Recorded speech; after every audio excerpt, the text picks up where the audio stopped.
Well, I'm back. Had some stuff to do today, and frankly, I'm still dinking around with OBS, and I've changed its process priority to high. In fact, I'm even going to look at it in the task manager and make sure that it's high. And if it is, oops, OBS is going to be on, I'm going to put OBS on the last 4 CPUs just to see, and then set the priority to, well, it's already set to high, so that's good. So we'll see if that helps. So we're 2 minutes ahead of our actual start time, so no reason we can't fiddle around with OBS while we wait for all the thrilling excitement of obviously starting a world-changing live stream. And we know that this live stream is going to change the world. It's going to make the world a better place. That's what it's going to do. Oh yeah. At least that's what we kind of sort of hope. So, well, while we prepare, technically I'm not actually live streaming right now. You think I'm live streaming, but I'm just pretending to live stream. The real question is, can we keep an eye on OBS and see if it's going to be naughty, or is it going to behave itself? We just don't know. Well, this will probably not come as a surprise to many people who have watched me for a while, but I have to say, you know, today this morning, this is all precursor to the actual work we're going to do, is that I was fiddling around with, I was cutting and pasting my resources, which I created over here in Krita, and just cutting and pasting them into Tahoma. And then I set up the plastic tool just kind of for fun to see if we could almost get real obnoxious with the plastic tool. And I think I learned a lesson that I've learned maybe only 73 or 74 trillion times, which is usually if you're working really hard with the plastic tool, the plastic tool, it's probably gonna turn out that doing everything kind of my old school way in Krita will turn out to be just as effective, if not more so. And anyway, so the upshot is, I went back and looked at what I had done this morning. I was like, you know, I think maybe I'll just kind of stay back here for now. So we've had quite a good excursion into Tahoma the last couple days, and now we're going to go back to Krita and just no, Blifton, actually, I'm exactly the opposite is what I'm saying. What I'm doing is I'm going to go back, and all I have to do is whip in Golix. I've already cut and pasted the background images in, so all I need to do is do a quick and dirty lip sync, and I'm just going to work on this shot in Krita. So it's back to Krita for today. I did Tahoma this morning. It's Krita time. So this layer, of course, is I'm going to call this the full res background paintings. I guess I should call it full res BKGD. So anyway, again, just maybe, oh, as an OpenToonz replacement, yes. Because for me, I've got all the hotkeys matching and everything. The only difference for me between Tahoma and OpenToonz is the ability to cut and paste.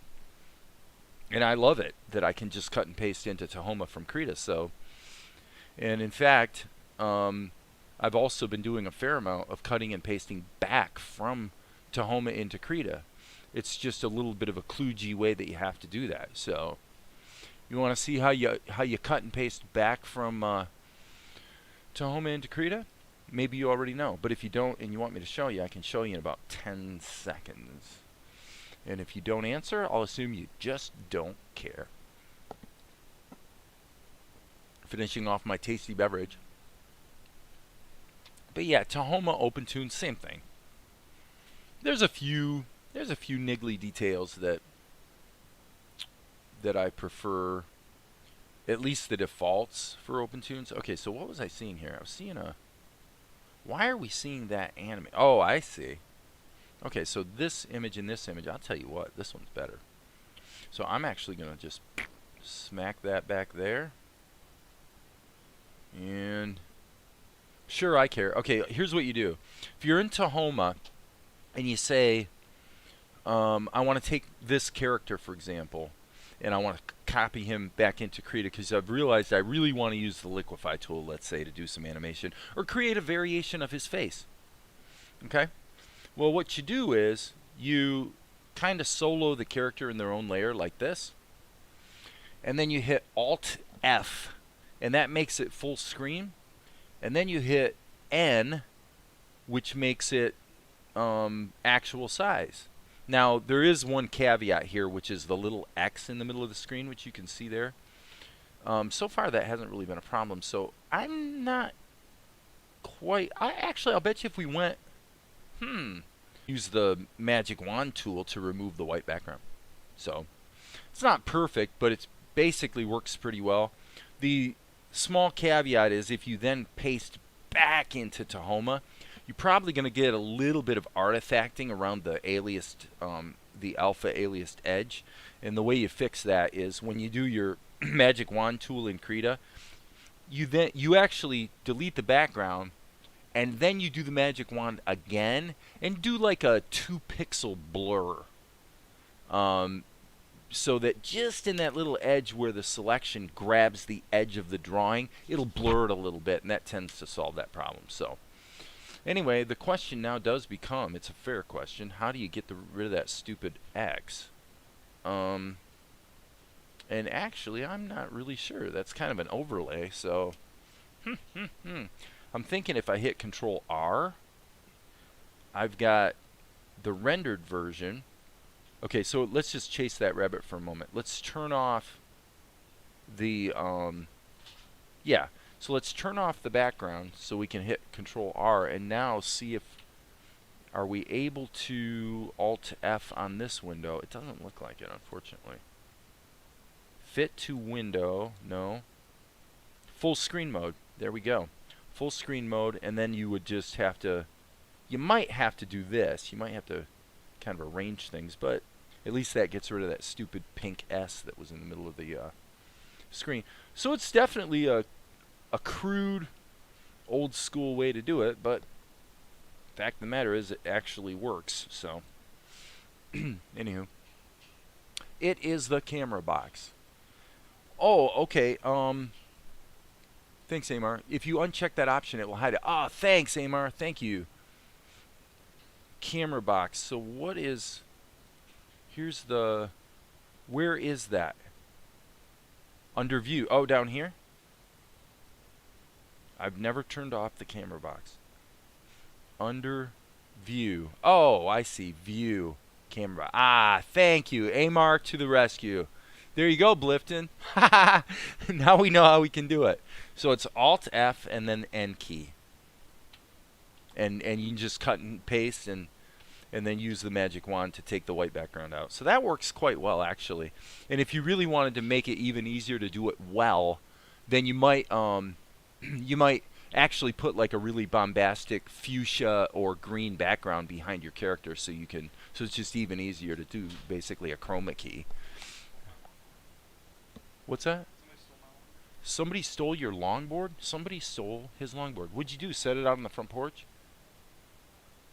Oh, man. That hurts. Sometimes crime happens. That sucks. You know, I've actually had, I had a bicycle stolen once. A few years ago. I had left it out in the, it wasn't even, it was on the side of the house either. It wasn't like it was right out front. And at some point, somebody just came by and took it away. That's rough. Rough, rough, rough. Okay, so anyway, the point back here was that I'm going to just continue on this shot today in Krita. Just because, why not? So she kind of goes like this. And by the way, this will just get cropped in Vegas. I'll just crop it like that. No big deal. If I look at this full size, we got plenty of room to crop. And still have it look just wonderful. So, I guess you want to keep your door locked. All right. If we could, obviously, fix. Let me see this. Okay, we could fix this. Hit the G key, go like that, and we could just kind of fix the bottom of Golik's garment. We'll just go like that. Oh, what happened? Like silly gooses, we had our opacity set to an inappropriate level. So, well, that kind of sucks for Kyle. Somebody must have walked by and looked in his window and said, "Oh, that longboard looks pretty good to me." Not cool. Not cool. We don't actually have that much crime around here, but every once in a while. Okay, so anyway, one way or the other, we need to reproduce Golik's lip sync. So let's just create a layer and call it mouth. That's my usual practice, M-O-U-T-H. And frankly, I'm going to keep going like I'm going here, where I'm actually putting Golik and Tia in the same layer. I don't think it really matters. So let's insert a key. Let's just kind of go like this. Hit the B key. I guess we'll snag the... Well, no. For the mouth, we'll use black, and then we'll make it transparent. Or maybe we could redden it a little bit. Boom, like that. So meaning that if I go like this and then make the layer transparent, yeah, that's going to sit the mix quite nicely. So we'll do that. All right, so hit the E key. That erases that, and now I'm actually going to go to the B key, also hitting E to erase.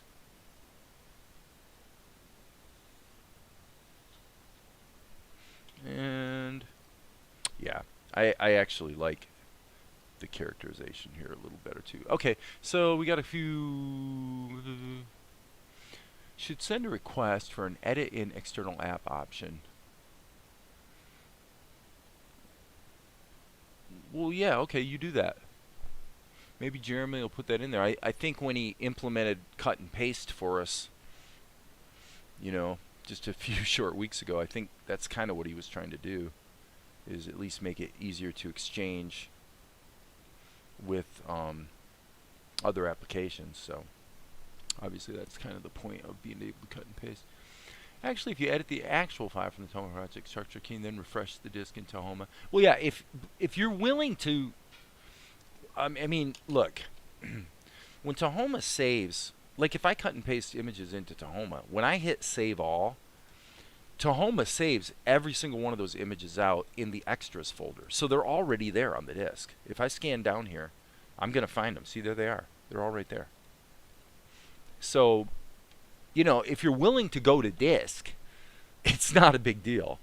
The interchangeability has already been there for a long, long time. It's just whiners and babies like me complain that, oh, I want to be able to cut and paste. And so, again, it was very nice of Jeremy to actually add the ability to do a quick and dirty cut and paste from, you know, from any application. Because frankly, sometimes when I'm doing like a rough pencil test, I like working in my paint because it's a simple interface. I mean, it's just like there's nothing in the interface. It's real clean, and you know, it's an infinite canvas. So you draw whatever you want to draw at, whatever resolution you want to draw it at, and then just paste it in, baby. That's it. Okay, so let's insert a key here, and what we were going to do is we were going to follow the anime convention of open, closed, open, and open wide. That was just the decision I made. And it's not like it's a law or a rule, but it's kind of the direction I decided to go for this little bit. And now I'm going to fine tune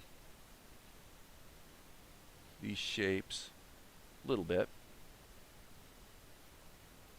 Yeah, that's cool. Okay, so to reproduce what I had here, I just go 2, 3. So there's one cycle, 2, 3, 4, and then a final 2. So 1, 2, 3, 4, then a final 2, and then back to the closed mouth. That's it. Well, aren't you the lucky one? Okay. Now, question. So this mouth, so since we're just using the mouth layer, let's just go boop and hit the B key. Shouldn't be in erase mode.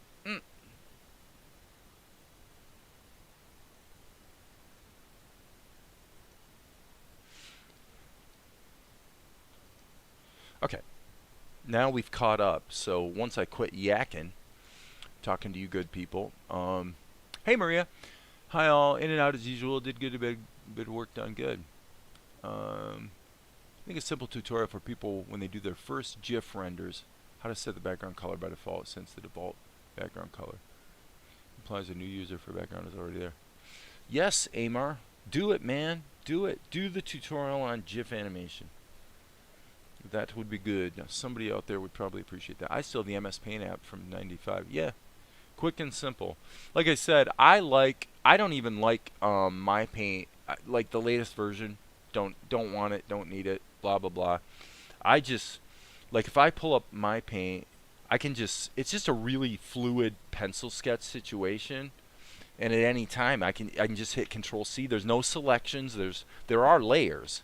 You can have layers. But, it's just super simple. And, come back over here and hit Control V.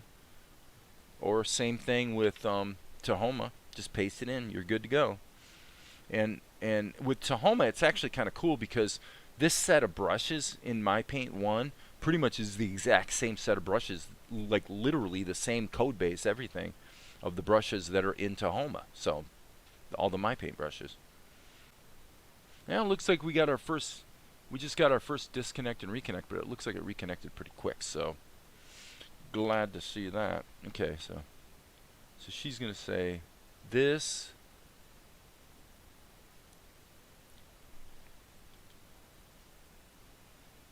is okay, and obviously having this little what the heck? Oh, I hit the R key.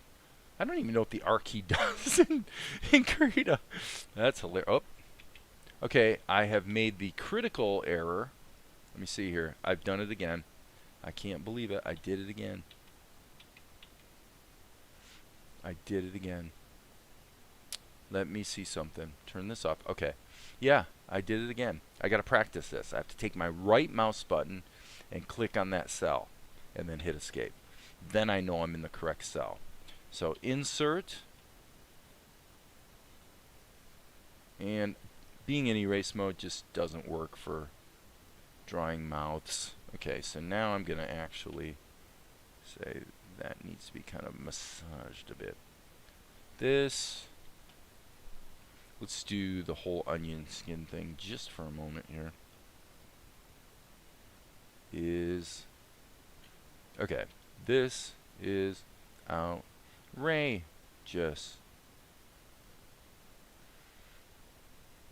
And then, yeah, we're just going to do an anime style. And then let's hit the B key and hit insert. Okay, turn the onion skins back off. Now, what are we going to do? I got to hit with my right mouse. And now we're going to consider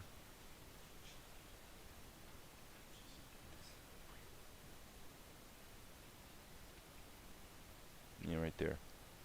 So now I want to really look at this for a minute.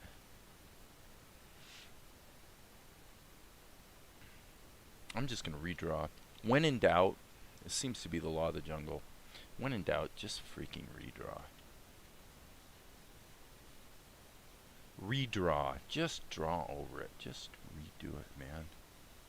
It usually turns out to be quicker and more effective. But it might not. I always give the caveat that I might be wrong about this. Because, well, frankly, I might be wrong about this. Okay, so I'm going to actually hit the G key here and erase her eyebrows and redraw them. You guys would be surprised how often it just turns out that all the fancy schmancy tools are not only not necessarily better, but they're actually not even faster. You know, how long did that take? Whoop, whoop. There we go. You know. So she says, this is outrageous. There you go. Easy peasy. And if I wanted her to move her head or something, which you could do, let's do it here, just for fun. Let's put in a tween right here. Let's do it this way. I'm going to go like this. I'm just going to select all this and go, I'm just going to say, give her kind of a haughty look. Okay? Alright, we'll deal with the mouth afterwards, so for now we'll just turn the mouth off. Alright, then we just hit the G key and say, well, alright, what do we need to erase to make this work? Well, this has to be stretched out a little bit.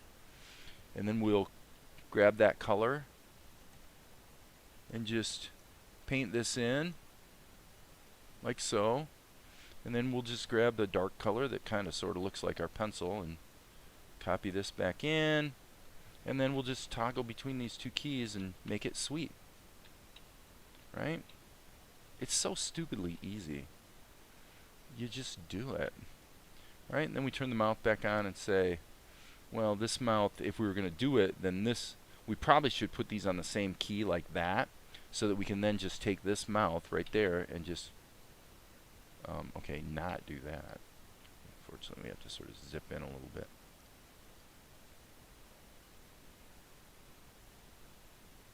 When you're really, when you have a teensy-weensy selection like this, it's really hard to get Krita to let you move it. It's actually probably easier to just redraw it, truth be known. So now we'll just see if that worked. But I'm finding increasingly that the just chop it into pieces and paste, and then, you know, patch up the glitches is usually just as effective as, you know, fancy schmancy tools like the plastic tool. Now I want to, there's one thing I'm taking objection to, which is this.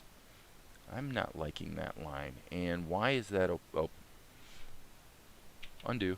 Same classic problem. I need to be on this layer. That line seems kind of erroneous to me. Kind of erroneous. It's kind of okay there.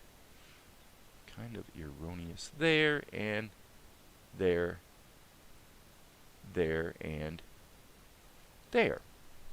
Hit the B key and kind of get a little darker tone here. That's okay. And then you say, well, yeah, Dave, but this, I'm not really buying the body language change here. Okay, calm down. We'll just grab the liquify tool. If she really leaned back like that, what would happen? Well, her shoulders would come back a little bit, and maybe her back would arch a little bit. We'll say that, okay? So we'll kind of crop in here like that so we see what this feels like. Yeah, okay, and this is going to be kind of the same thing. I'm going to have her raise her shoulders up, and then she's actually going to crimp her arms in, because we're also going to add some hands in the foreground. So that's kind of a specialty layer. We'll call this hands. Okay, and what we'll do is we'll draw the hands in the final position, and then we'll animate them in reverse back to the you know, initial position. Okay, so let's see here. Blifton says, oh, that was you, LOL. I guess that's probably referring to, hey, YS Books. Hey, you know what? Hey, I wanted to tell you, YS Books, I had some time to kill today. I really didn't think I was going to do this, because I don't like doling out a bunch of freebies and getting involved in everybody else's business, but I was sitting in the van waiting for about an hour. Well, Valerie had an appointment, and so I actually knocked out 3 variations of that voice on your your book trailer. So I wanted to email it to you, but I don't really have an email address. So I'm going to, rather than have you announce your email address here on YouTube, I'm going to tell you what mine is, and you can send me a dummy email, and I'll email back to you and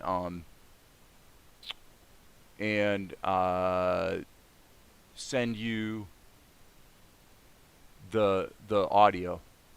Let me see here. I'm gonna actually, let me see here if. Oh, that's annoying. Yeah. Okay, that's annoying. I emailed it to myself because I figured out sooner or later I'll get a hold of her and be able to just forward it to her. And what happened was, it looks like it just sent me the link to the app, because I did do it on my device, so it's probably not like the most amazing audio quality ever. But so because of that, I don't have a way to like. Well, maybe it's attached here. Let me see. Looking on my other screen. Oh, that's stupid.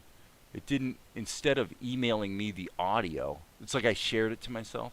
So I used Gmail to do that. And instead of emailing me the audio clip, it actually just sends me a link to download the app, which is like completely useless. So anyway, I'm deleting a bunch of erroneous emails here.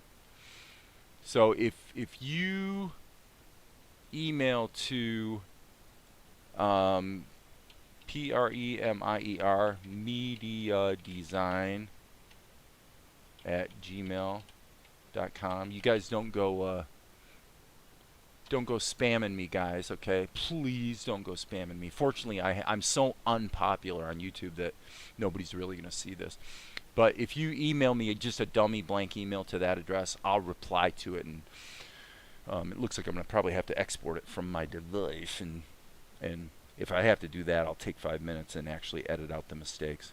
Because otherwise, you're going to have to load it into, like, Audacity or something and clip out a couple of the boo-boos. But it wasn't, it was not too bad. I mean, I did one that was like, I can't remember what it was, like, since the dawn of time, people have had powers, whatever that was. And then I did it like, well, since the dawn of time, kind of like a movie trailer thing, down here, blah, blah, blah. And then I did one that was kind of like an old man, kind of the wise character. So I did it 3 ways. I'm like, you know what? We'll help you vet out and see. You may think they suck and not even like them. That's fine. It's your prerogative. But I figured it never hurts to help out a little bit. Okay, so this probably could use a mouth. A mouth would be good. But no, I think I still would really like to see you redo the animation stuff or replace it with some more probably 2D graphics, but whatever. Okay, so here we. Oh. Like an absolute genius, I just did that directly into the hands layer. Oh, there's just no cure for stupid. There's just no cure for stupid. And I have been guilty of stupid in this case. Okay, so that's only on the screen for 2 seconds, and then that mouth is actually baked into the art. So I'm working on it, trying to find mocap for the animation. Yeah, whatever. Just shoot me a dummy email, and I'll send it to you. And if you decide you don't really trust me and don't want to send me an email, so I don't have your email address, I'm not going to be offended. That's fine. Whatever. We got stuff to do. We got more to do around here than worry about that kind of stuff. So here's the G key. Now what we're going to do back here is I've got to really visualize this in my head. So why don't we do it this way? Let's put in a dummy layer. I'm putting in a dummy layer that I'm just going to delete in a minute. But here's what I'm going to do. I'm going to go like this. And just scribble this in here. Just scribble. Oh, let's go a little darker here so we can see it. I'm going to scribble in this lovely lady's hands. Yes, get the hand in there. like this. So she's got these chains going, right? Okay, so that can probably just be blocked in like that and then use the shadow color. And then this is going to be about like that.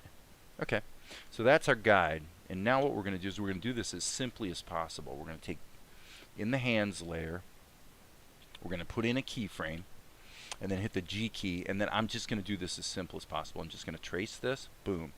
All right, I'm going to take the shadow color over here, boom. We're just blocking it in. I'm not really thinking about what the shapes mean or anything. Little flesh tone, just block it in. And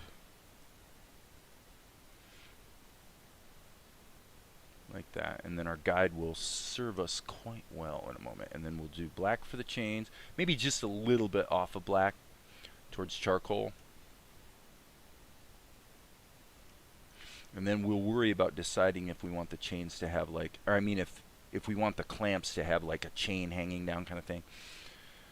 Probably what we want, actually, if the truth be known, is to grab something, a brush like this, yeah, and go maybe like this. Let's just hang these guys down here. We'll go like that. Keep it simple, Sherlock. Keep it simple, baby. Keep it simple. Simple is good. Okay, now if we take the guide and hide it, you can see, that's pretty much going to work. So we love it. We love it when it, whoops, that's not what I intended to do. I think I'll just hit the B key and fill it in. Okay, so now what I'm going to do is take my pencil, boom, and let's get these details in here. Let's zip right in there. In fact, I'm going to even hit tab mode so I'm in full screen so I can really whip out this ink work quickly.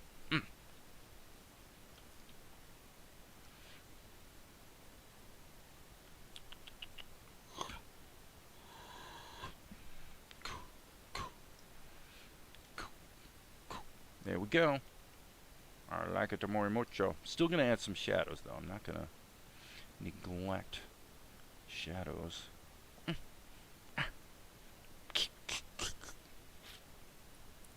Hurry! Hurry, friends. We must... Actually, I don't want to be doing it like that. We must hurry. Okay, and then I'm going to take the E key and just trim off the nastiness. Trim off the nasty. Well, actually, I guess there's a little bit more nasty to trim off. But, hey, come on. It takes 5 seconds, right?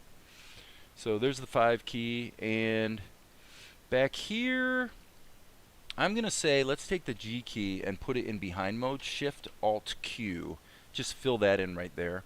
And then probably what we're going to want to do is jump out of full screen mode. So I hit the Tab key, go into alpha lock mode. And then I want to just make this a little darker and sort of put in just a little bit of shadow action along. Okay. Why did... Oh, I was in behind mode. Okay. You can't be in behind mode and have alpha lock going at the same time because that tends to give... Okay, okay. I kind of forgot about the chain, didn't I? You know what? I tell you what, forget it. I'm just gonna put the outlines in there, and then we'll do a standard shadow layer and not belabor trying to do it with individual colors because I got to put these wrinkles in here anyway. And most of what I'm trying to do right now is going to be pretty much sold by the outlines anyhow.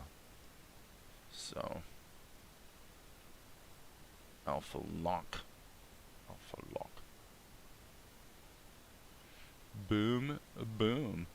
Okay, so that's going to be only coming up to there, which tells me that actually we probably want to have something like that going on. Okay.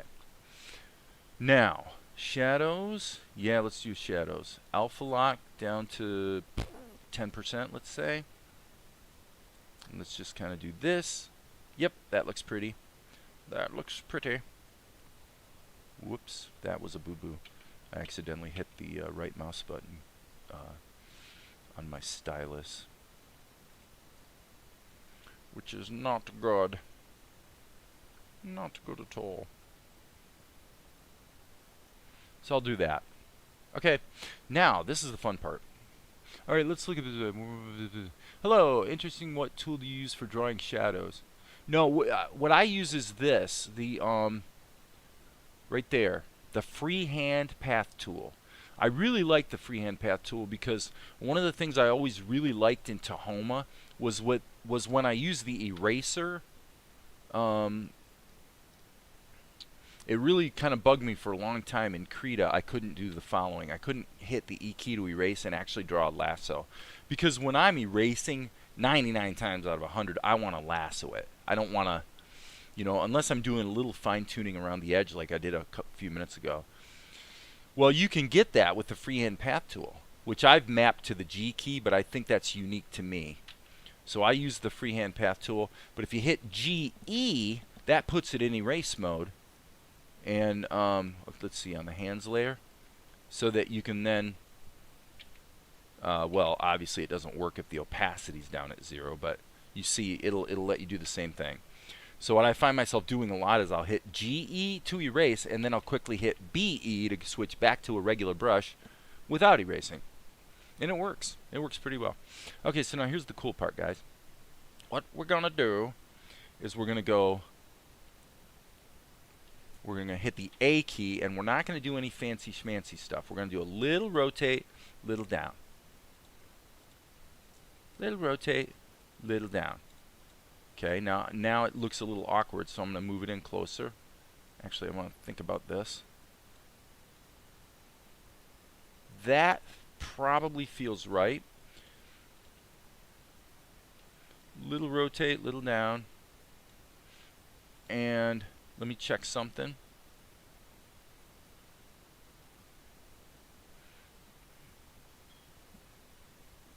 Okay, I actually want to get rid of that key because this needs to be pretty much out. And so what I'm getting at here is we're trying to do a slow in and slow out. So now what we do is we just grab these keys and we hit mirror frames. We right mouse click, and now we'll just reverse it back to here. And now she says, this is outrageous. It's not quite right. The you see, I would say actually let's just get rid of this key and probably put this one back here. Like that. This is outrageous. Wait. This is outrageous. Okay. Now you could, if you really wanted to beat it to death, if you really wanted to make it a pain in the buns, you could obviously put the chain on a separate layer or try to use the liquify tool to make the chain, you know, shake a little bit as a secondary animation. But honestly, in this scene, I don't think so. I don't think so. So let's rewind. So when we enter the scene, we're coming from this stuff I did yesterday. Okay, so we're moving into the castle thing, and then this I did last night. We see him in the silhouette, and then we go to this shot. So there we are, and then we cut right in, and she perks up. My, aren't you the lucky one? This is outrageous. Okay, now the only thing I think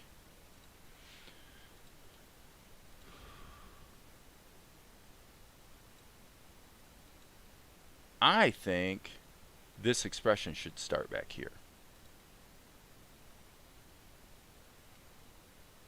Okay, and actually I think we should just have one key here and just give this a little kiss of annoyance. Boom. So we basically have one frame of not having that.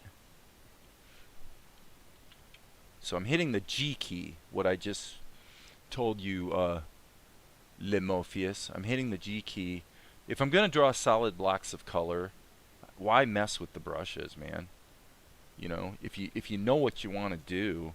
The one thing I will say that by default this is usually in curve mode, which does some smoothing, which I find it almost always, it does more harm than good. So I almost always turn that off. Not 100% of the time, but I'd say, well, you know, 9 times out of 10. Boom.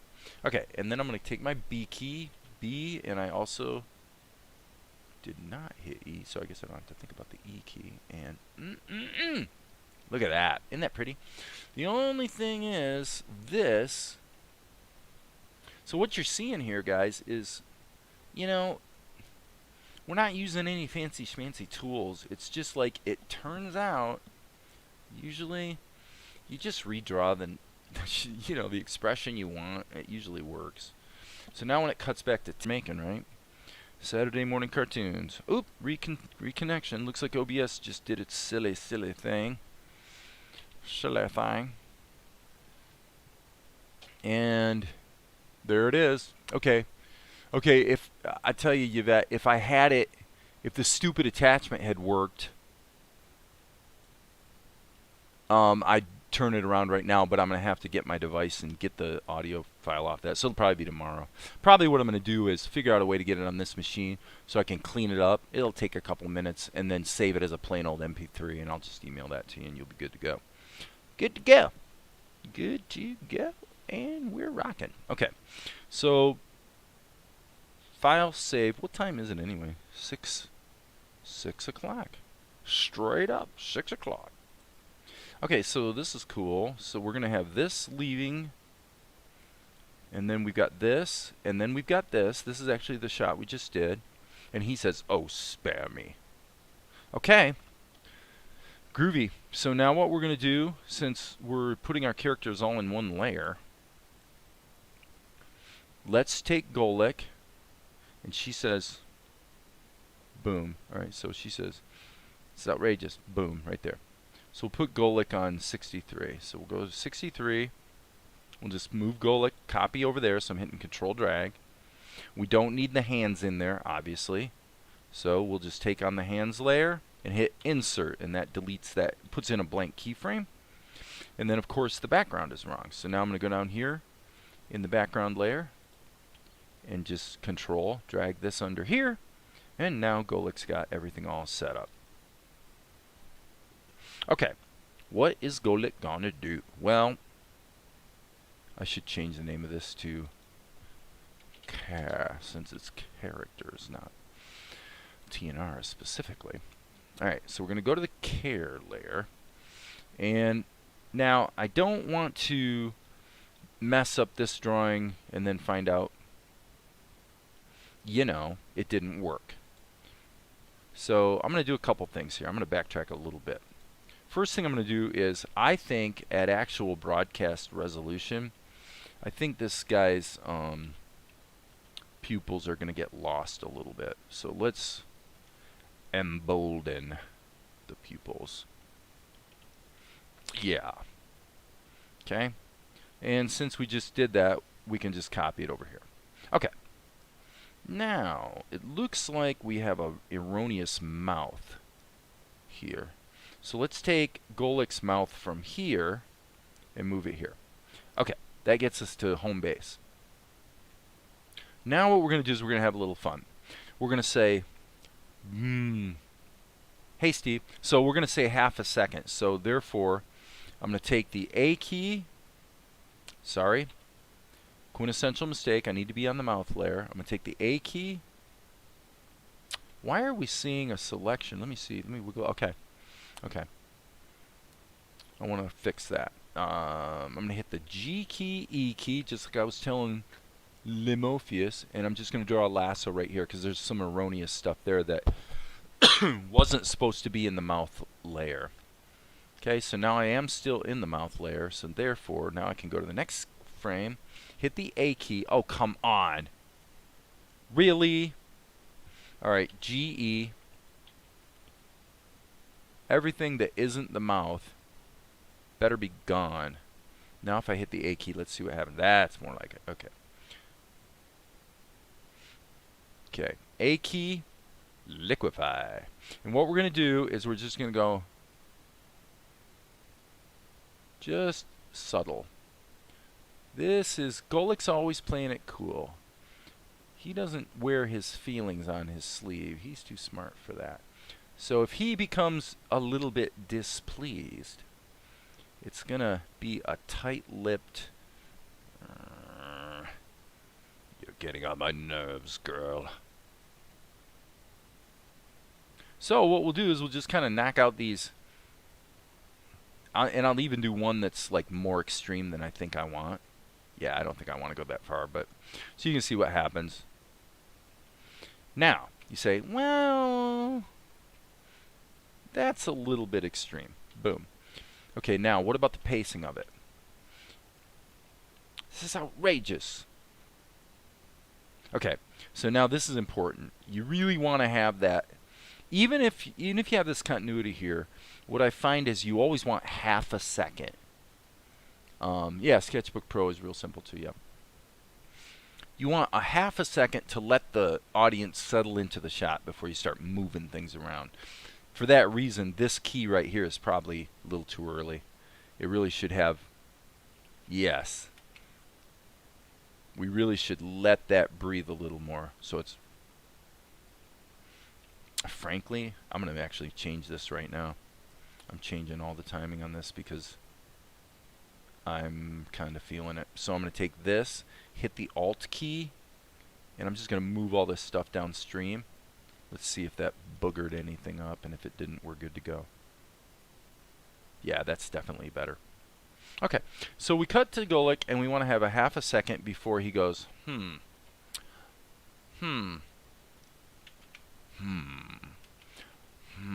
Okay, so what does that look like when you talk about the guy's face? Well, obviously, we all know what's coming.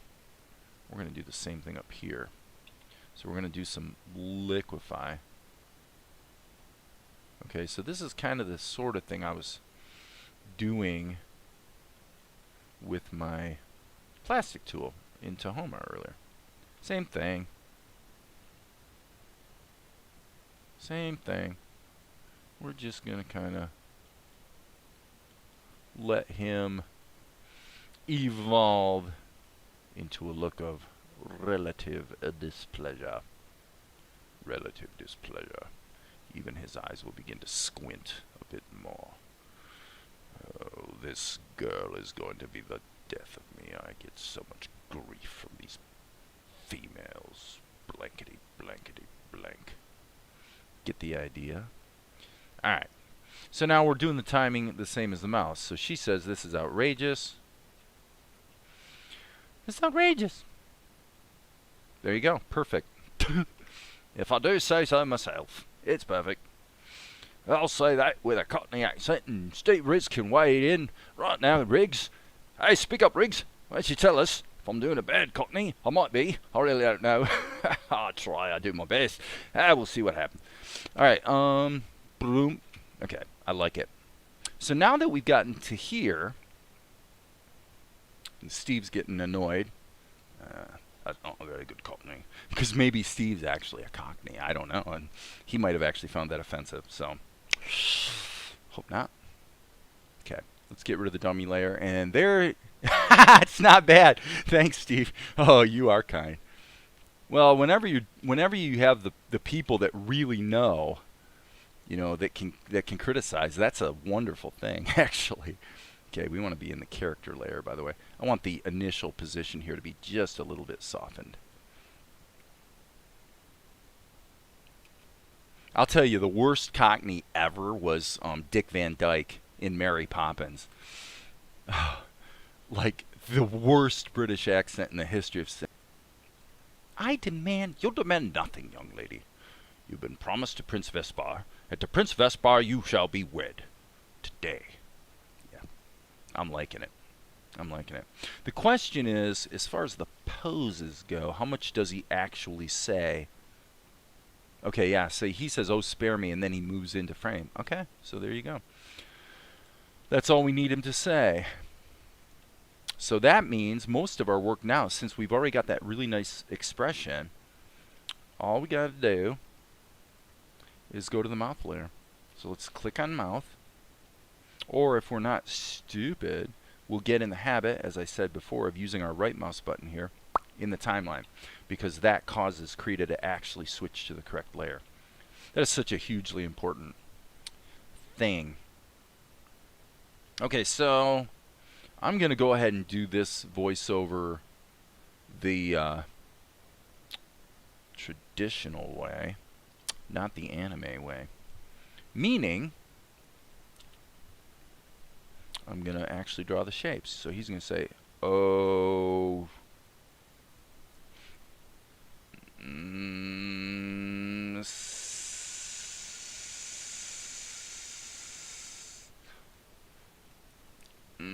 I think I'll actually put in the pursed lip P sound just to see how it feels.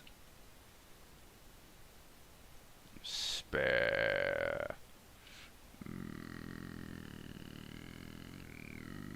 Me. Ooh, that didn't work. Well, but maybe we can move it. That'll be okay. And then we'll go here and pop that back in there. Oh, spare me. Oh, spare me. Okay, the only thing is, this is actually where the curve interpolation might actually be good. Here's what I'm going to do. I'm going to take this and blow that up just a little bit. And then I'm going to take the G key and E. So I'm in eraser mode, but I'm going to go ahead and turn this to curve interpolation, because what I want to do is, I just want to smooth out these lines. These lines are pretty rough looking. Pretty rough looking. And we don't want them to be rough. We want them to be pretty. This is pretty much okay. Maybe a little kiss of death there. Ah, yes, I do enjoy. I do enjoy doing the voice acting from time to time. Little voice acting here, little voice acting there. Well, it's very important. Very important. People ask me that shockingly frequently. When they see the cartoon I'm working on, they ask me what I'm doing about voices. And then I feel like a little bit, a little snarky when I'm like, actually, yeah, I'm going to be doing, like, a lot of them. Because, you know, oops, that was a boo-boo. That's kind of an interesting expression, though, the truth be known. Okay, I'm going to hit the Z key and just redo that line. And you can see, oh, come on. Come on. Stupid thing. Gov me the wrong color. You can see that the curve interpolation gives you a nice smooth line. Usually I don't like having that in there. But every once in a while, every once in a while,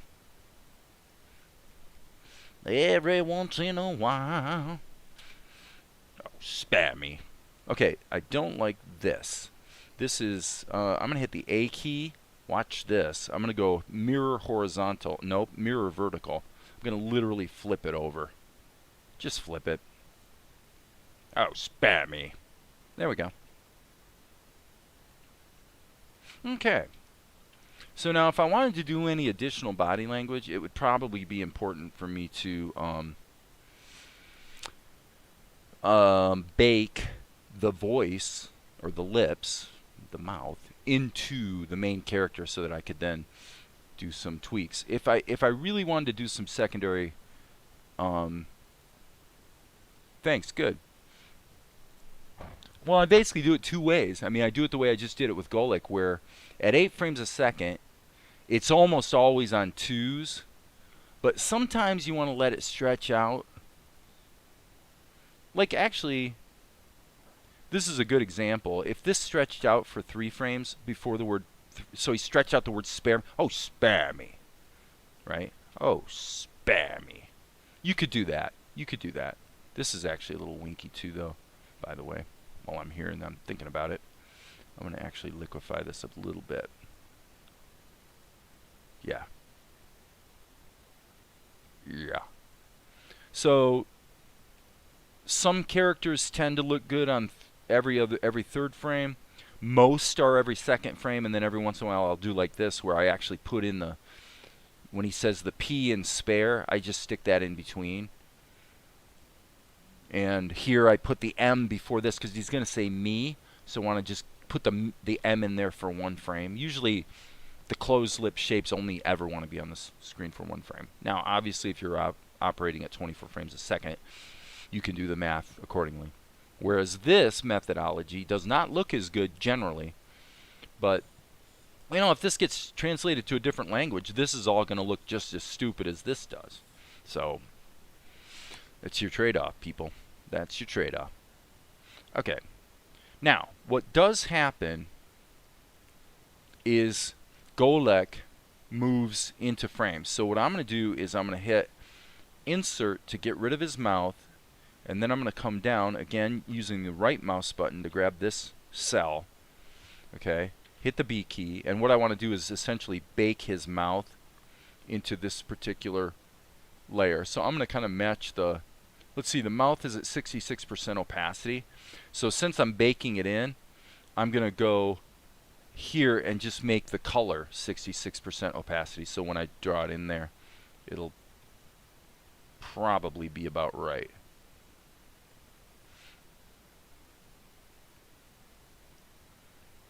Okay, that's probably fine. Okay, and you say, well, yeah, but his mouth changed. It doesn't matter because he's going to start to be on the move, actually. And we're going to do two things to make this a little more interesting, which you guys will think is really cool, maybe. Which is, let's hit the animate tool. We're going to slow out. This has kind of been my usual practice. So he's going to kind of lean into his move, take a little step forward, and move just, well, we want Shift Alt, so it grows from that corner. And then I'm going to check that with the onion skins. Okay. And then he's going to begin to pick up the pace here quite a bit. So here we'll move him quite a bit more. Quite a bit bigger. Yes. Again, same thing. We're going to kind of accelerate his movement out of frame. So you see the movements are getting bigger each time. I'm finding that that slow in definitely helps. Okay, so it's not a big deal. He's just going to step in. Ta-da! And out of frame. Okay, so this, let me check this. Yeah, that's cool. Now, I think we ran out of frames. Yes, that would explain a lot. It explains a lot, doesn't it? Boom. So we'll expand that to 120. Click here, and then we do indeed need to have a frame where he is literally no longer in the shot. Okay, but we're going to do a couple other things. Number one, let's do a liquefy where his shoulders are going to kind of go up and down. But I'm going to say a little up here, little down here. But we're going to take that even a step further. So a little more up here, a little more down here. Okay? Then he's going to level out a little bit. Then he's going to level out. And then here, I mean, you're not really going to notice this, but just for kicks, we'll go ahead and lower that a little bit. And let's see if that makes it, if it sells it a little bit better. Yep, just a little bit. Now, there's one more thing we're going to do. What we want to do is we want to have him fade into, he's going to, let's just say he's, this doesn't necessarily make sense, but we're going to say that he's going to fall into shadow as he moves forward. Okay? So, before I do that, I think what I'd like to do, let me check this. Yeah, he's a little bright-ish. I am going to hit Control M right here. And I think I'm going to just, let's just calm him down a little bit. Okay, I'm not sure I'm sold on that. Okay, that's too much. Okay, I'm just going to do that to make him sit in the mix a little better, okay? So we'll stay with that. Now watch this. This is the part that's going to maybe be kind of cool-ish. I'm going to hit Control F to repeat that on each of these frames. So I'm just hit Control F. So, but here's what I'm going to do. I'm going to hit Control F, but now I'm going to hit it twice. Now I'm going to hit it 3 times. Now I'm going to hit it 4 times, maybe 5. And as you can see, as he moves into frame, he kind of goes into the shadows, right? Cool, huh? Okay. All right. That's a big lesson. Okay, I'm going to go confer with my beautiful woman for about, oh, cool, Maria. I'm going to go confer with my woman for about not even 5 minutes. And so, because I don't really have a better idea, we'll just zoom this in and let the animation loop for a couple minutes whilst I go confer with my lady. Okay?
Talking about the socio-political maelstrom that we've been living through. I'm back.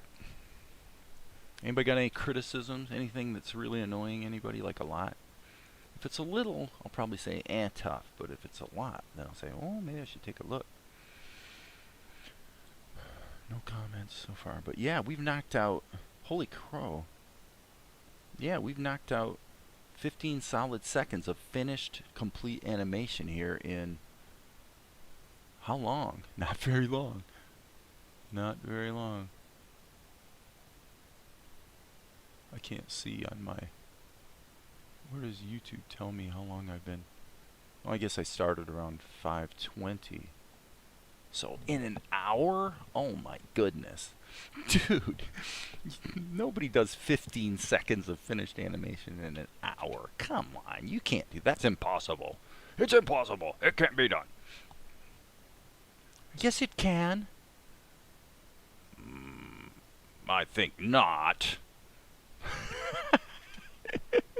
See how flexible lip sync can be? Yeah, 66 minutes for 15 seconds is pretty good. Well, that's what happens when you're doing an actual show. You have a lot of situations like this that are mostly dialogue exchanges, so you get a lot of leverage. You don't get it all the time, but throughout this sequence, we've got... let's see here. What do we have? Okay, so we've actually got from here so far to here to here. So I'm going to go ahead and cut this in and start another Krita file, methinks. So I'm going to smack that over there, go to the project media, clean the media pool, and then render this baby and cut it into the show and see how she's looking. So this is 350. 350. So let's save our work. And let's render. We're going to render it into 350. And fortunately, Krita will magically make the subfolder called render for us. And we'll call this 350 period. And as quick as we can switch over to Vegas, it'll be done rendering. And we'll come in here and import it. Scenes 350. There it is. There it is. All done. All ready to go, baby. Boom. It's 8 frames per second. And we drag and drop, and look at that. Ooh, my. Yep, so we're going to have to crop it a little bit. And we're going to want to... Yep, we'll cut it back to here, actually. And let's turn off the... resampling, which always looks stupid, and see how things are flowing.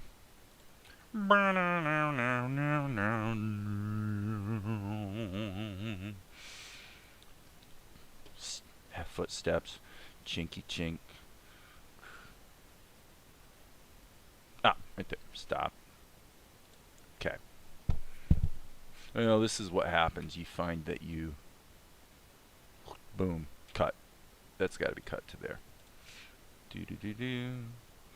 Boom. Bam. Okay. So now we'll crop this. I'm not going to do like a slow push or anything. I'm just going to crop it in a little bit. Good to go. Up. Little hiccup. Hopefully that will snap quite nicely, and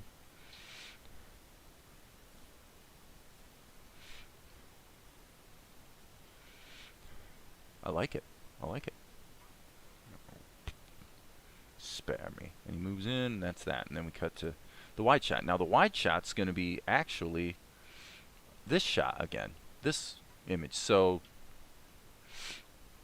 we're actually going to come back to this. We might as well open this shot up, take TNR out, and then well, I mean, for that pose we could just redraw her, I suppose, and we'll show Golik coming into position. So that's that. Right. So that's 3. So we're going to open 349 and jump to 354. Now the one thing we will probably want to do is keep 350 open, because what I'm thinking I'll probably do is grab this face and glue it onto this body. Why the heck not? Why not? Because then she can keep the pose that she ended on. I'll actually, what you do is quite useful, by the way. In Krita, I can go in here And what I'll actually do is the following. I'll take the background out. Well, I'll just do it. Since I've already saved this, I can just take the background out, take the hands, hit Control E to bake them down. So now the hands are baked into this picture, and the mouth as well. Let's just flatten it all out to a single layer, just so we can take these poses if we need them or can use them, and we'll just paste them into the other scene judiciously. And guess what? It turns out 349 is already open, but it looks like I kind of did some damage to it. So let me hit Z a few times and see if I can just get back to where I was. Looks like I can. Alright, so we'll open up 349, and what I'm going to do is save that as whatever the heck it was, 354. So let's save this. File, save as 354, so minus 354.png, which already exists in the storyboard.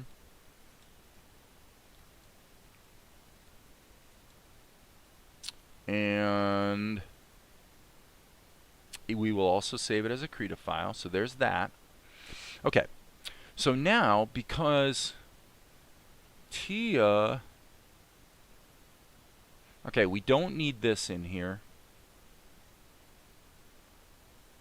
Or do we? Actually, let's cheat. Let's cheat like the proverbial Dickens. Yes, that's what we'll do. So let's take Tia and flatten her. So let's merge this group. So now she's locked into that layer. Alright. The bar shadows, I think we'll leave them in there, but for the purposes of this shot, we probably could get away with putting them under her. The bars on the windows, do I really want those in there? And by the way, why don't I see them? Why don't I see the bars on the windows? You know what? That I'm not going to worry about. I think for our purposes, let's do this. Let's get rid of that.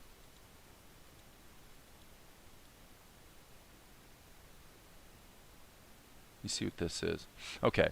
Yeah, let's bake this down to here. So Control E. So as you can see, I often am sort of on a continuing basis cropping things in and flattening them out. You know. So here's what I'm going to do. I'm going to say, well, Golik's actually going to start from this position. So man, we are cheating like nobody's business.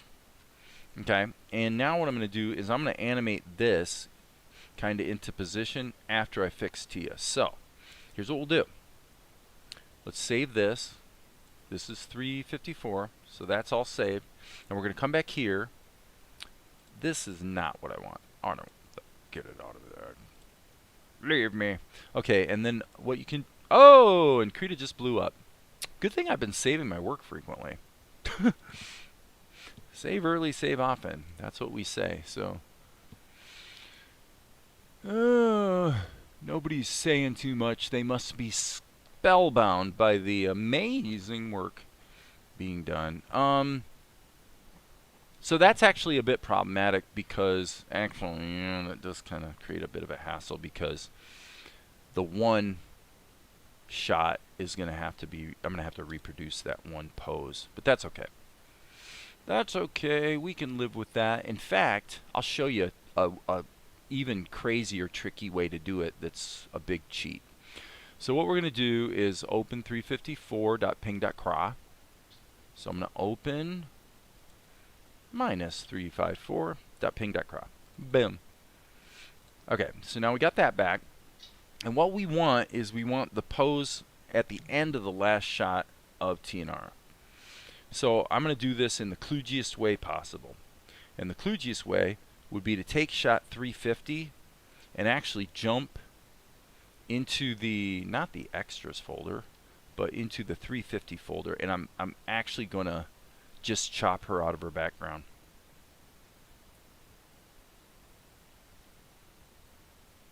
And this needs to be refreshed. F5. Come on. Come on. Come on. There it is. 350. Alright, and now I'm going to go to the very end here, the last frame. Well, okay, not the last frame. Not the last frame, but this one. I'm going to take this frame, drag it in here, and just put it in as a layer. Okay, stop everything. Let's save this. Okay, we're good. Because remember, she's going to be shrunk down quite a bit. So any anomalies that may be languishing here because of what I'm about to do are not going to be able to be, they're not going to be visible. So let's do it this way. Let's take the S key and just draw a selection around the girl. Like so. We're just going to draw an S selection around her. If it's not perfect, it's literally not going to matter a whit. In fact, I'm going to even allow that little piece there to just kind of, we'll clean it up after we do this move. So let's get her selected. Okay, and now I'm going to hit Control-Shift-I, which inverts the selection, and then hit delete. Oh, that was easy. Okay, so now, and again, Control-S, always save, save, save. Okay, now I'm going to take the A key, and I'm going to shrink her down. And I'm going to figure out, okay, how would she be in this pose right here? Seems like it'd be something like that. Okay? And now we will move that down to here. That's Tia merged, so I'm just going to be bold. Tia is, there's no animation keys here, so I'm actually going to go Control-E, and I'm just going to bake it down. So that's all one layer. You say, oh, but that's so ugly. Yes. Yes, it kind of is, actually. Sorry, didn't mean to do that. If you're like me, you probably thought Krita just crashed again. Okay, so now we're going to do the same thing we did before. We're going to just clean it up. Let's clean it up. So I'm going to hit the G key and the E key and just say, well, that doesn't belong in there, obviously. And I'm going to sample that color and say, well, her back is kind of like this. Her arm is kind of sort of like that. This is just kind of her, well, this is going to be kind of in shadow. So we'll just put all this in shadow so that we can kind of see it clearly, what we're dealing with. There we go. And then we'll put in these little stronger shadows. No biggie. Boom. Okay. Looking good. Remember, this is the actual size on screen, so it's not too bad. All right, let's grab this shadow color. Oops, that wasn't it. Let's do that again. Take this shadow color, smack that in there. Smack that right there. Oh yeah, I see the problem. That needs to be switched to raw. Okay, we'll grab this color. Just make sure we've got that correct. And when we zoom in here, we can see a lot of little problems. Little problems. Get rid of that. Get rid of it. Get out of here. Goodbye. You're gone. Okay, her arm would kind of go like that, pretty much. Pretty much. Okay. Piece of cake. Piece of cake. Why, it's so easy. Even a child could do it. Even a child. Yes. Even a child, or even a childish person like me.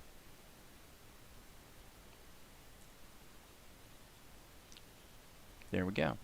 And I'll just hit the E key to sort of erase out of this and clean it up. Okay. So, you know, how long did it take us to get her into this wide angle pose? Not very doggone long. Okay, I'm at the risk of sounding a little provocative. I'm missing a little bit of, shall we say, bosom action right here. Kind of seems to be missing. IMHO. So, she is a young maiden, but she is a maiden nonetheless, so there is, in fact, a bosom, albeit a modestly endowed bosom. Yeah. Getting into shaky territory here, sir. Shaky territory. Shaky territory. Whoops. Don't be saying those kinds of things. This is obviously looking pretty stupid right there. Little bit of extra paint. Okay. I think we're probably in good stead. Good stead. Little extra darker shadow right there. Okay. And then I'm going to just kind of pulling out here, just kind of feel where that maybe could be touched up a little bit. Little bit. Boom. I think that'll work. Anyone bold enough to disagree with me? Huh? Huh? I didn't think so. I didn't think so. Whoops. Really think I want to just kind of stretch that out even a little bit more underneath the chain. So let's just paint that in there like that. That'll work. We'll just paint it in there like that. Bam, bam, bam. Okay. Yeah. We're not going to be thinking about that little spot right there. N key. Yeah, that looks pretty good. So, let's hit the... Yeah, there's smudge tools. When I... And by the way, welcome, Jim. When I want to smudge, typically, like 9 times out of 10, I guess I would say, probably, I'm going to use the one paintbrush. So, there is not a smudge tool proper in Krita. What there is a you can add a smudge characteristic to a brush, and the brush can use what Krita calls the smudge engine, I think. But normally what I do is I use this particular paintbrush. It's like an oil paint, and I like it because it's kind of like, if I don't press very hard, it picks up the underlying color. So it's actually nice for motion blur. But if I press hard, then I get the color. So let me undo that for, you know, obvious reasons. And then if you notice, if I actually sample the blue, it still tends to pick up the underlying color, but you're getting a little bit of blue sneaking in there. So it tends to be 9 times out of 10 a pretty good smudge tool. And you can smudge in from alpha as well. Like this. This is actually pulling the alpha in. So it's useful. There's a bunch of brushes that have various levels of what we might call smudge characteristic. So, okay, so what are we doing with Golik? Well, something I don't usually do. Now this shot is going to be cropped in a little bit narrower, and by the way, I'm going to make a little tweak up here. As long as we're here and thinking about it, I'm going to hit the A key here and go to liquefy, and I kind of noticed that this felt a little off to me. Just wanted to square that up a little bit. That's been kind of bugging me. And when Dave's getting bugged, by gum, better do something about it. Okay, so now we're going to go back to Golik. And I know those shadows don't look quite right there. That's fine. And that might be because the bars that are on the window like aren't there. So, okay, let's just bake it down. Control E.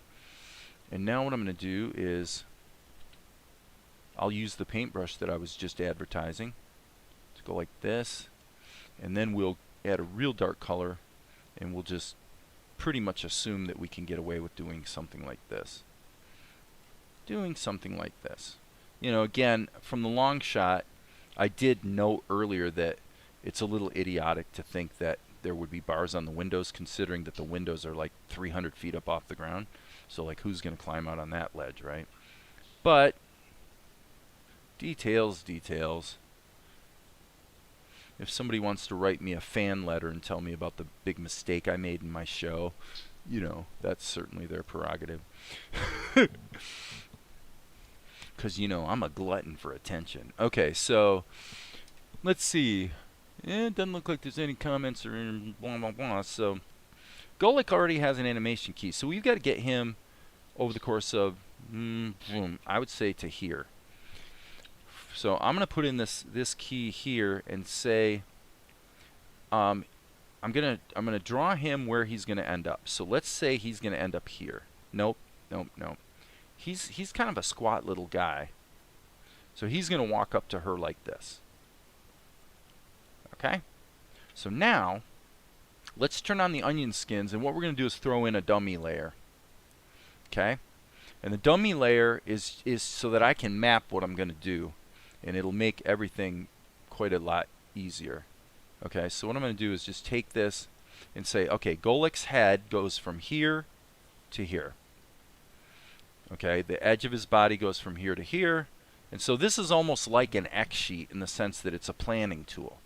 So here's the shoulder, here's the shoulder. So here's the perspective then. This is our perspective. Our perspective is really pretty stupidly obvious. And that, because it's on a dummy layer, it's just going to overlap the whole thing. So now what we have to figure out is, well, how are we going to get from here to here? Okay, so I can almost guarantee you that what's going to happen right now is I'm going to put in more keys than I really need. It almost always turns out. But I'll do the best I can. So what I'm going to do is split the difference. Remember, on the previous shot, he's already in motion, okay? So this is one of those cases where we want to we did the slow out here, so we really don't need to ease into this. So once we cut to this scene, he's in motion, baby, right? So I'm going to say, let's make this an even number, at least. So 1, 2, 3, 4, 5, 6, 7. Let's split it there so that there's actually a middle. And then what we'll do is we'll just grab this. Whoops, sorry. That's not what I meant to do. I want to grab Golek. And we're going to, now we have to kind of sort of feel this. We got to shrink him down. And I wish that Krita would actually let us see the transparency. But I'm going to say I think his shoulder, based on this perspective, his shoulder would wind up about there. So I'll do the best I can. We got a little bit of latitude because remember the guy's in motion. So let's we've got the onion skins on, so it would probably be a good idea to turn off the background because I use fairly light onion skins when I use them, which I usually don't. So I'm going to split the difference. We're doing a straight tween, and I kind of want it to scale from towards this corner. So I'm going to grab this corner and I'm going to hit Shift Alt so it scales into that corner. Now this is somewhat difficult to do well, actually, but I think this is going to work. Okay, and then this one we'll do the same thing. We'll split the difference in terms of our distance and then grab this corner and go Shift Alt and just kind of scale it until the shoulder's just about where it needs to be, and then fine tune it maybe a little bit. I think that's probably pretty close. Now, when somebody's actually walking, they do have these pauses in their gait. So let me see. Yeah, the only problem is he's covering a little too much ground here at the end. So I would say, and that does make sense from a perspective standpoint, because as things move off in the distance perspective-wise, they get a lot closer together. Like a lot closer together. I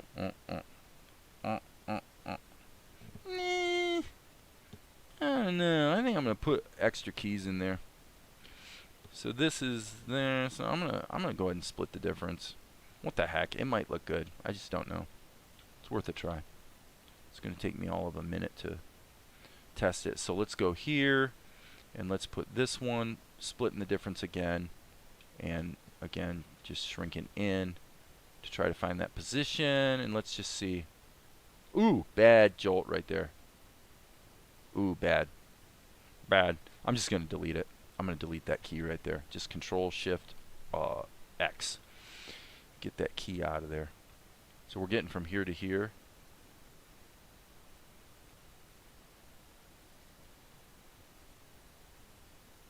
I want it to be there. Head's got to come down a little bit. Shift Alt. You got to, unfortunately, you have to click it first. The shoulder is right on that perspective line, so that should be pretty close. Okay, with the small caveat that actually he really does need to decelerate here, so this is going to have to, we're going to have to add another tween. We're going to have to add another tween. I'm thinking that might do it. Yeah, that's probably okay. Do we want to even stretch it one more out? It won't kill us. It won't kill us to do so. Let's try. Let's try. That might be too small. No, that wouldn't be too small. There. We can see this perspective line cuts right through that texture on his... Yeah. I would even so maybe make it a little smaller and move it a little closer. So I'm actually doing a little bit of a slow out. if the truth be known. Yeah, it's perfect. Okay, so let's just delete the guidelines. So you can map out your animation by just drawing the arcs and then even put slash lines in your guide layer to show you where your positions are going to be. Just map it all out on one drawing, and then over your keyframes just move stuff to where it needs to be. Tends to work quite well. So now there is obviously a little problem because the man has no bottom. But the cool thing here is I think we actually can leave him in silhouette like this. I don't think that is going to be exactly a crime. So I'm going to give it a crack. Give it a crack. I'm going to hit the G key and I'm going to actually trim this off. It's a bit of a bummer that I have to do that on every frame. I wish I would have seen or noticed that earlier, but since he's in motion, we'll probably get away with it. Probably be able to pull this off. Let's find out. Let's find out. Alright, rewind. Okay, and the reality is when I edit this, I'll bet you I'm going to wind up starting here. I'll probably be cutting it pretty close, actually, because we only really need that, like a half a second or so.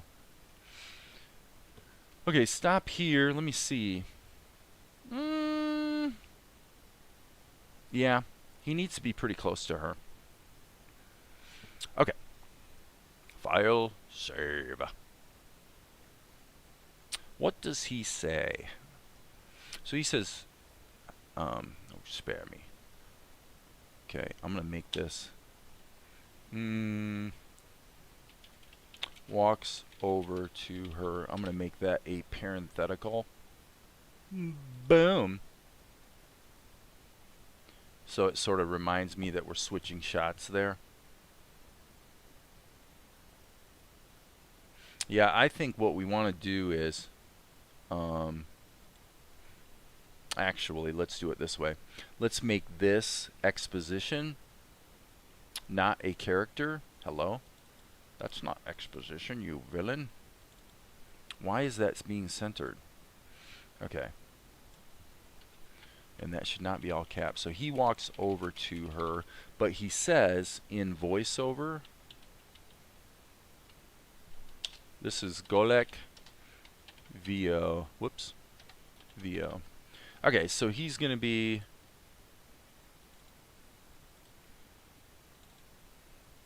Okay, so he walks over to her and, wow, he's grumbling. So he's like...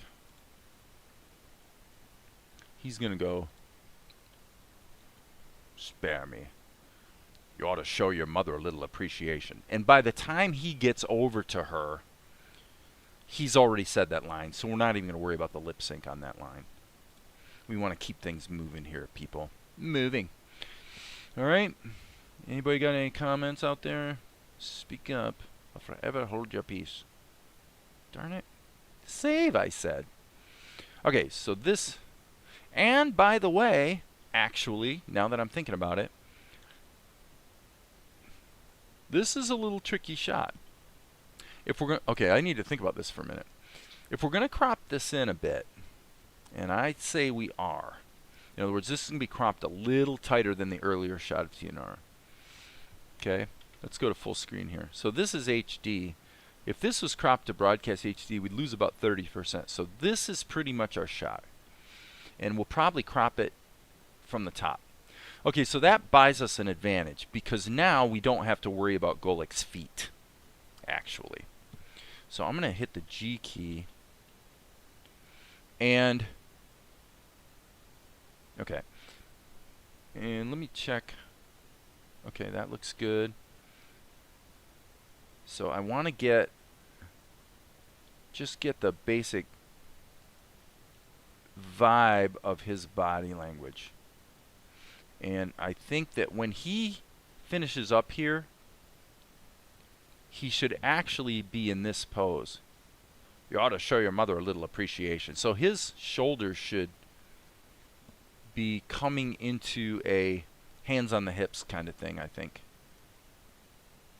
when he finally lands. So now we need to think about his he's a little tubby. He's a little tubby, so I think we should probably...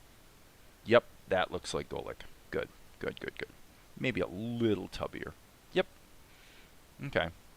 So, and he's got a little bit more squared off shoulders if the gods of cartooning are going to have their way. That's too much of a potbelly. So, okay, so now that tells us what we're working with, at least. But he's not going to be in that position the whole time. So now this is going to be the tricky part. Okay. We're okay down here because I'm not going to worry about his feet. I know that this shot is going to be cropped in such a way that we are not going to see this guy's feet. So now I'm just doing a little fine tuning so that, because once he lands on this pose, we're going to be able to, we're going to have time to digest that pose. We want to make sure this pose is selling the attitude that we're trying to have. Okay, so now what I'm going to do is I've got to get him to this pose through here. Okay, so what we might do, this is tricky. Boom, bam. Okay, so I'm going to guess that this is probably going to be something like this.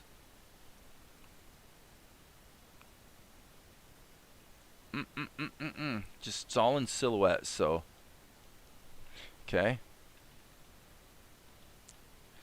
And here we're going to do an anticipation, and then we're going to have a one key tween. So that means his arms are actually going to come up like this. These are not quite right.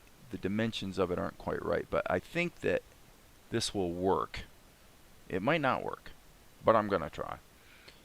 In fact, if I was a little smarter, I'm going to do this. I'm going to duplicate Golik's layer right now, even though I've got some stuff here that I can't really undo.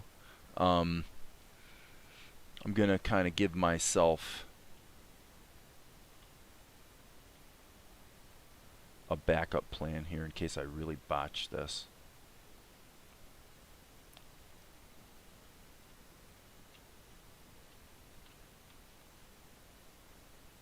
Because this is hard, actually. The guy's in motion, so everything's scaling at the same time it's moving. Okay, so he's going to be right here. He's going to do... Let me see if that motion works. Okay, what? Something... Yeah, I guess the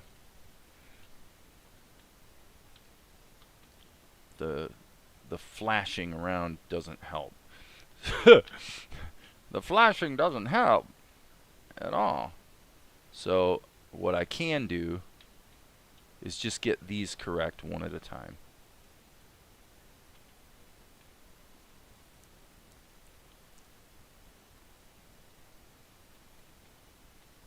I think this has to show the angle of his, the angle of his hand. Yeah, this is actually a fairly tricky animation to pull off for a lame animator like me.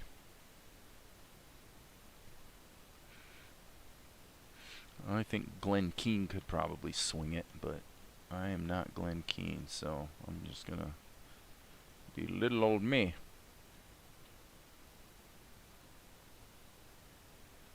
I'm not sold on that last pose, but that's okay, kinda sorta to a degree, because let's see. Untween right there pretty much gets us to where we want to be position wise, so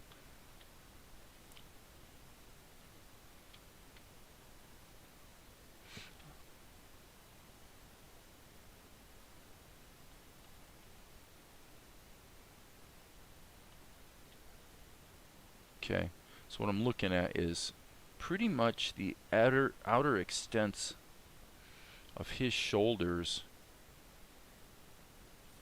give you the width of the body. So I'm going to go back now like this and just try to block this in so it kind of sort of works. That looks pretty good. I'm not worried about his arms right now. His arms don't matter. We'll get the arms in a minute. We'll get the arms in a minute. Absolutely. I guarantee it.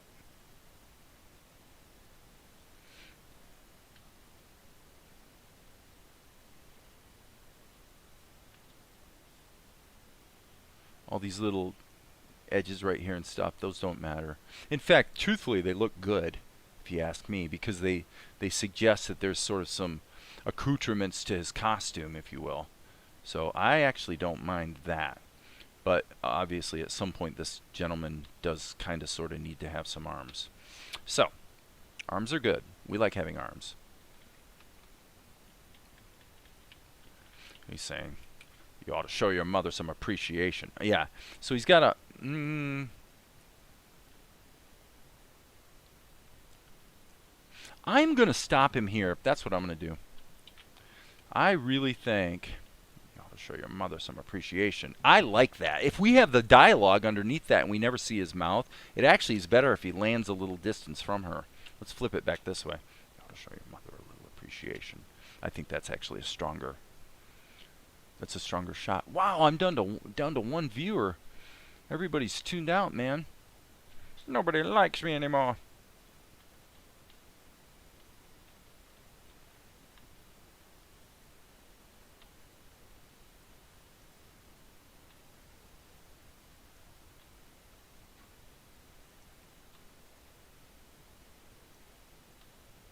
Yep.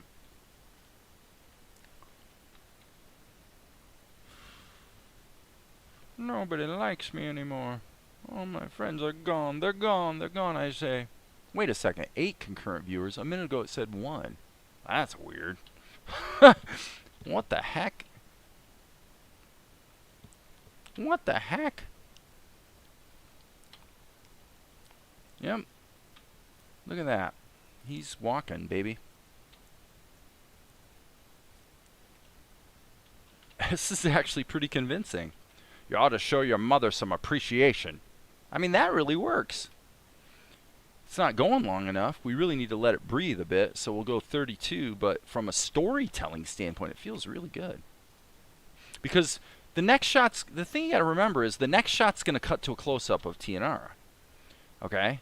So the continuity here is really pretty good. If he goes out here, we do need to maybe consider giving the poor son of a gun some hands. Hands would be good. So let's give him some hands. And then this shot is almost done. Sometimes I'm amazed at my own ingenuity. My own ingenuity, I tell you.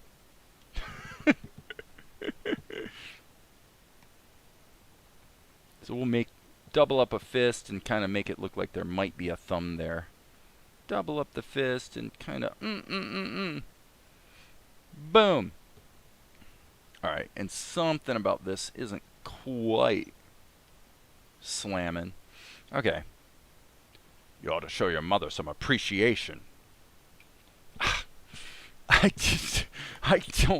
don't think it can be improved much. I mean, I think that's pretty good storytelling. When you see the way it's cut into the show, it's going to work really well. So I'm going to save this, file save, and I'm going to go with it, baby. So here is the render, 354. I can't even believe how good that looks. 354. The Krita, Tianara cutting to close-up makes this edit completely excusable. You guys will see what I'm talking about here. Now that doesn't really make sense. She says, I demand. So yeah, that's going to be a fun one to animate because we're going to cut in nice and close on her. Alright? But here, let's get this out of here. This is going to be fun. I really like the way this is playing out as far as the storytelling. Let's clean the project media and get this shot into the show and see how things are feeling. Boom. We're doing shot number 354. Where are you, 354? There you are. Get yourself in there. Do what you're told. Do what you're told. Get in there. All right. 8 frames per second. Smack that in. change the properties to disable resampling. So this, okay, I apologize for the chains. This is what we're going to do. Okay, let's take this shot. We don't need to show the chains again. That's not helping. This shot, I'm going to just control drag over to here, just so we know that there's a close-up of TNR. So she's basically scowling for all intents and purposes. Let me see if there's any other. Yeah, that'll work. Okay, so what we actually have is, watch this edit. I said he was going to stay in motion right from the get-go. See that? That works. We will cut to TNR scowling right here. That's the wrong pause, but or pose, but boom. Okay. So he's going to add, I apologize for the chains right here. So I got to get that in the script. I want to get this up to date because I really think this is a valuable addition to the script that I added when I did the storyboard, and I forgot about it. So Golik says, I apologize for the chains. Whoops. So Golik, who is a character, says dialogue.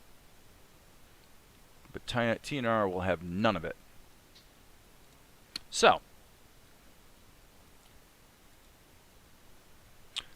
we transition into this beautiful matte painting, or background, whatever you want to call it. We find out, here's the tower. Blah, blah, blah, blah, blah. Aren't you the lucky one? What does she say?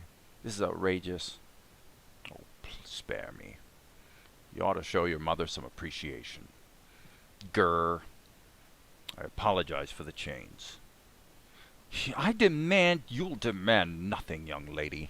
Blah, blah, blah, blah, blah. Okay, so this is all cake because this close-up is just a variant of this, for sure. I demand. And this is the same shot we used before, so this is all dialogue, baby. We just need to change the background, obviously. So, let me looky here. I'm still here, but about to clock out. Got evening chores. Nothing wrong with that, Maria. You got to do what you got to do. Really good. Have his head rotate on the last frame just a tad. I thought about that. That's often, you mean when he says appreciation? We could do that. We could do that. You mean here? So he's looking at her, or do you mean on the close-up? See, the close-up, the thing is, I didn't think of that as being particularly important because this is a pretty rapid-fire edit, and when we go to this close-up, when he says, I apologize for the chains, I would expect his head to cock a little bit. But, okay, we'll take Jim's advice and give it a crack. The best way to probably do that is to just put it on the next frame, go to liquefy, and let's go into rotate mode. Reverse starts with the letter R, so that means reverse is twisting to the right. Ooh. Actually, that's probably okay. Then we'll have to make a little correction here with the G key. Do this, and then just kind of paint the old shoulder back in. See if that works. Is that what you were talking about? You ought to show your mother a little appreciation. Let's move this forward. It says you ought to show your mother a little appreciation. Now, I would say, actually, I don't know if this is what you meant, but I think if he added a that would work. He says, you ought to show your mother a little appreciation. What do you think? You like that idea? We're spitballing here. I'm going to wind up having to give Jim P. Animation a story credit or something.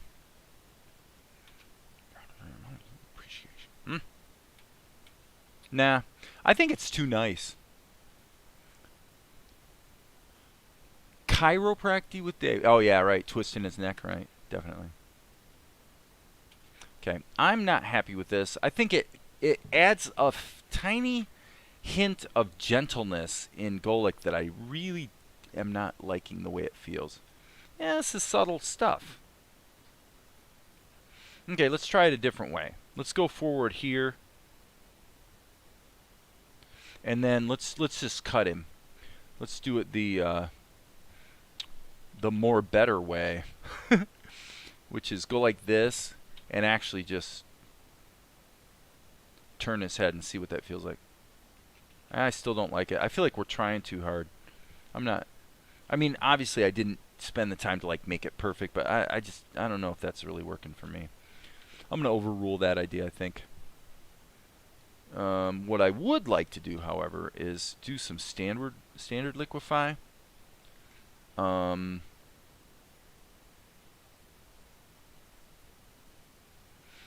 order to make a little bit of a correction.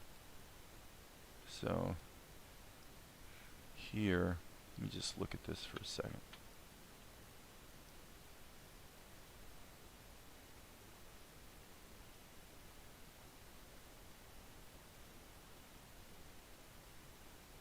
And it's just like the Blender grease pencil. You can just get in there with the fine tuning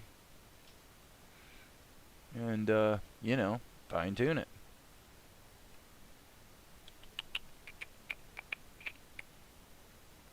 The dude does have some pretty good ear action going on, so. Okay, so now that didn't work at all, because he actually changed from here to here. So now that's okay. We can fix that. We're going to just bring that back in a little bit and then actually copy this key back to here. I think that'll work. Yep, that works. Cool beans. Cool beans. Cool beans. Do we want to actually put a little tiny gap in there? Why don't we, and see if we like it? Let's add a gap like this. G key, E key, and just go. Not quite. Not quite. I think that'd probably be okay. Yeah, I like that. All right. Save it. Save. So sorry to overrule you on that one, Jim P. You're not really weighing in too much at the moment, so I'm going to assume you're really not too, you know, religious about that particular idea. And I'm assuming I understood what you meant because you didn't like weigh in with any corrections. Yeah, I like it. I like it. So that's obviously the wrong pose. She needs to be scowling. So what time is it? 7:13. Okay, I think I need to wrap up my live stream for tonight. I have accomplished what today? Well, by gum and by golly, today, 18 seconds. Every day, no matter what I do, I get 20 seconds done. It's amazing. 20-ish. You know, it might seem like it's going to be more than it, but then once you tweak the edit and really make it to where it's flowing nicely, it always turns out to be a little less. So, I think I'm going to watch from the beginning of this little sequence here just to enjoy my show a little bit. Just enjoy my show. Blah, blah, blah, blah, blah. Melchizedek, you've got to consider the consequences of your actions. Yeah, that's never happened before. So I literally had to stop. I had to kill OBS and restart it. That's stupid. But thanks for the comments on the background painting. Yeah, once I added the smoke and the flying bird to this one, it helped a lot. And then this one I thought came out pretty well. Now this one would definitely do well to have a bird flying by in the background too, if the truth be known. But I'm going to just run through this real quick, and then I'm going to call it a night. So thanks for hanging out, everybody. As you guys know, as I always say, there will most definitely be more later. I'm liking what I'm seeing here. I'm liking what I'm seeing. Here's the shot we just did. Oh yeah. Yep. Now it's going to be, tomorrow should go well because we're going to be leveraging a lot of the stuff that we, the assets we created today. So with that, I will say good night, and you guys have wonderful, wonderful nights. And we will see you all tomorrow.